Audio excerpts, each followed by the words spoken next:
Doctor صاحب آپ سے ہمارا پہلا سوال یہ ہے کہ حقوق اللہ اور حقوق العباد کا آپس میں کیا تعلق ہے؟ اللہ رب العالمین نے قرآن پاک میں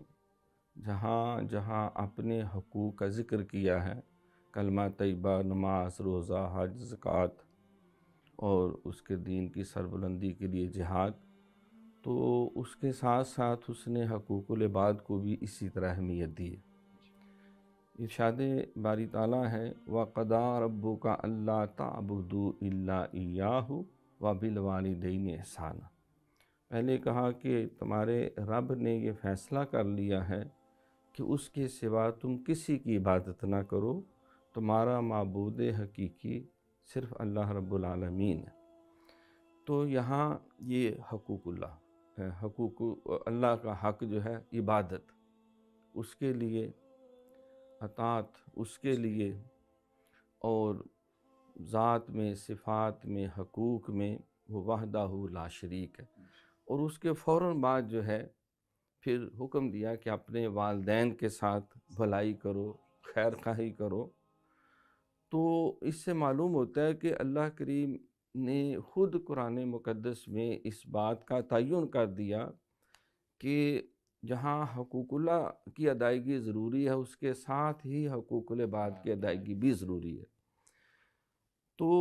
دیکھیں، ایک طرف نماز ہے وہ اللہ کا حق ہے، لیکن یہ بھی ساتھ ارشاد ہے کہ اگر تم ذاتی نفلی نماز پڑھ رہے ہو اور تمہیں والدین میں سے کوئی آواز دیتا ہے تو اپنی نماز کو ادھر ہی تم سٹاپ کرو، منقطع کرو، پہلے جا کے ان کے حکم کی تعمیل کرو،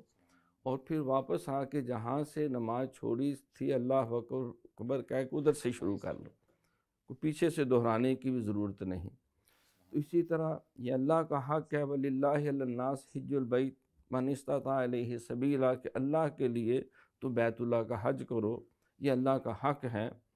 حج کا فریضہ ادا کرنا، اس کے لیے آپ سمجھتے ہیں کہ صاحب استطاعت ہونا بھی ضروری ہے، اس میں مہینہ، سوا مہینہ، بعض کا زیادہ وقت بھی لگ جاتا ہے، اور خاصی وہاں مشقت بھی ہوتی ہے مناسک حج ادا کرنے میں، وہاں رش بھی ہوتا ہے، کئی مسائل ہیں۔ تو یہ اللہ کا حق ہے، لیکن اس کے ساتھ ہی ماں باپ کے حوالے سے یہ بات کہہ دی کہ جو محبت کی نظر سے ماں باپ کا چہرہ ایک دفعہ دیکھتا ہے، اس کو بھی حج مقبول کا ثواب ہے۔